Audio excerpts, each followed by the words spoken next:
mieux qu'une chaîne, un monde. RTGA, mieux qu'une chaîne, un monde. RTGA.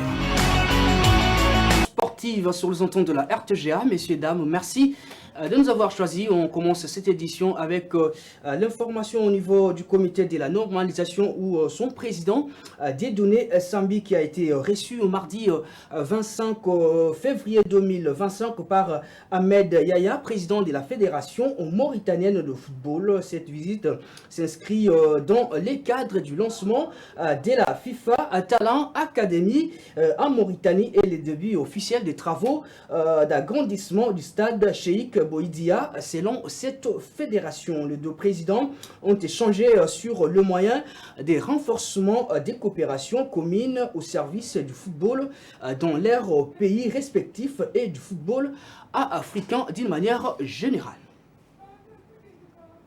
Toujours dans ce chapitre fédération, avant sa tournée préélectorale, Vika Kavungu, candidat à la présidence à ce qui concerne les prochaines élections à la FECOFA, a été reçu par le ministre provincial de football. Côté là-bas, Simon Fo, Pito Fana Moussa Saïza, pour quelques détails avant ces hostilités. On le suit à beaucoup plus de détails dans ces reportages. Provincial de sport et loisirs Simon Fanamou Sangou Saïza a reçu vendredi 7 février 2025 Vika Kavungu, président de l'Union sportive GESCOL et candidat à la présidence de la Fédération congolaise de football association, FECOFA en sigle. Cette rencontre, marquée par un esprit de collaboration, vise à préparer les terrains pour les futures élections au sein de la fédération. Vika Kavungu a profité de cette occasion pour partager ses ambitions et son programme pour le football congolais.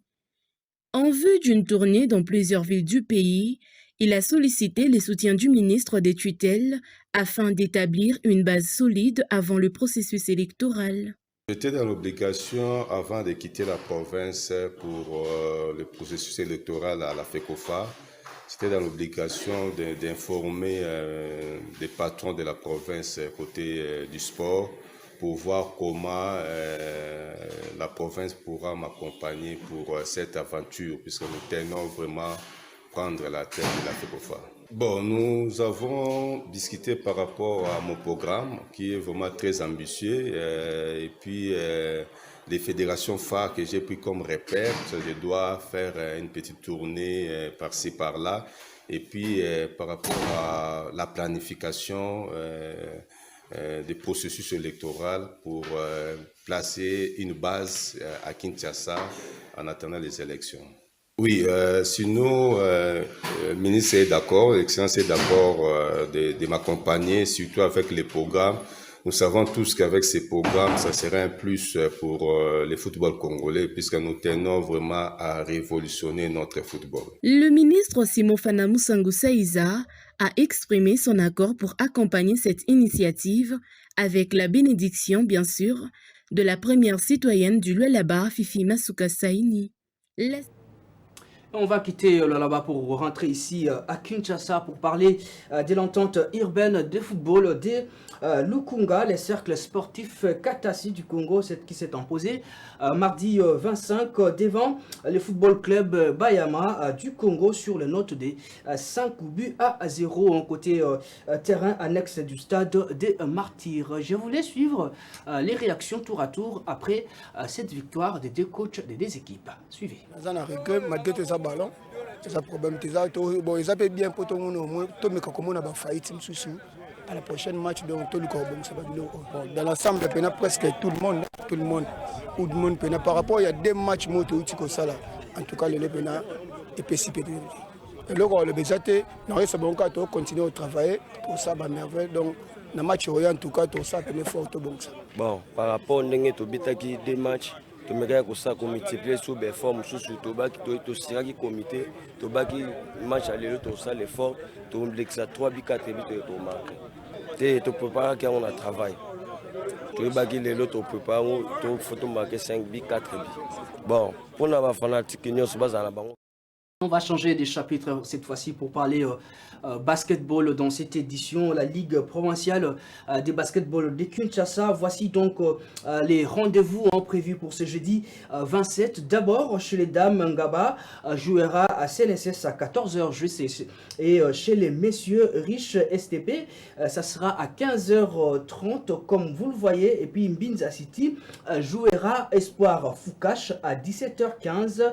Je rappelle qu'en toutes ces rencontres, ces joueront au stade gymnase jumelé du stade des Martyrs. Et le résultat, ce qui concerne la journée de mardi, je rappelle d'abord que Vita Club qui s'est imposé face à ASB au GSK, GSK plutôt j'arrive, soit 21 contre 12, 25, 15, 12, 18, 16 et 19. Chez le messieurs, Ngaliema 56 contre 63 à Figuirière, donc on peut le dire comme ça, soit 17-20, 11-13, 14-5 et puis 14-25. City Kauka 58 face à Raphaël 55. Donc voilà le résultat.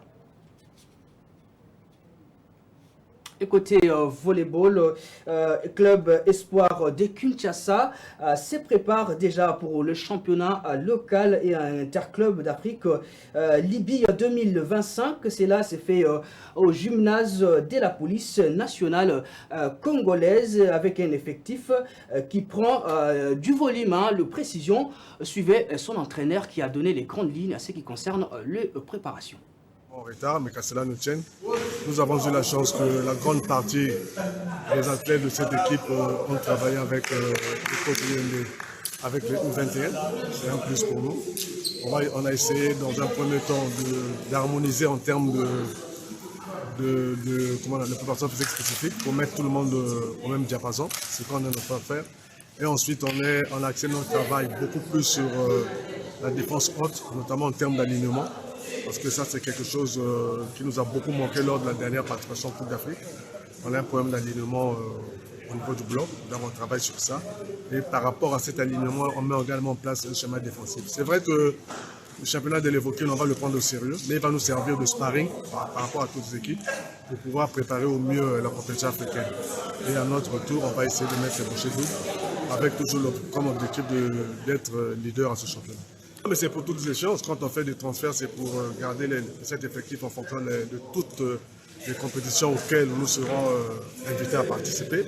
Nous essayons d'être toujours les meilleurs. Quand on va être meilleur, on fait de façon qu'on ait une monture capable d'aller plus loin.